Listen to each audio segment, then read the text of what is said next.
আবারও বাড়ছে যুক্তরাষ্ট্র ও ভারতের টানাপোড়েন। শুল্ক নিয়ে শুরু হওয়া অসন্তোষ এখন এসে থেমেছে কৃষিজাত পণ্য, বিশেষ করে চাল আমদানির উপর নতুন শুল্ক আরোপের হুমকিতে, যা ভারতের কৃষি অর্থনীতিতে বড় ধাক্কা দিতে চলেছে। প্রশ্ন উঠছে, কেন হঠাৎ ভারতের উপর এমন চাপ বাড়ালেন ট্রাম্প? মার্কিন প্রশাসনের অভিযোগ, ভারত সহ কয়েকটি দেশ যুক্তরাষ্ট্রের বাজারে কৃষি পণ্য রপ্তানির মাধ্যমে অতিরিক্ত সুবিধা ভোগ করছে, যার ফলে ক্ষতিগ্রস্ত হচ্ছেন মার্কিন কৃষকরা। এই ক্ষতি পুষিয়ে নিতে ও স্থানীয় উৎপাদকদের রক্ষায় ট্রাম্প প্রশাসন আগের যে কোনো সময়ের চেয়ে আরও কঠোর শুল্ক নীতির দিকে ঝুঁকছে।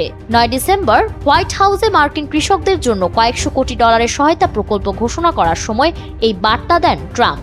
একইভাবে কানাডা থেকে সার আমদানির উপরও শুল্ক আরোপের হুমকি দেন তিনি। তার দাবি, আমেরিকান উৎপাদকদের সঙ্গে টিকে থাকতে হলে বিদেশি পণ্যের অতিরিক্ত সুবিধা বন্ধ করতেই হবে।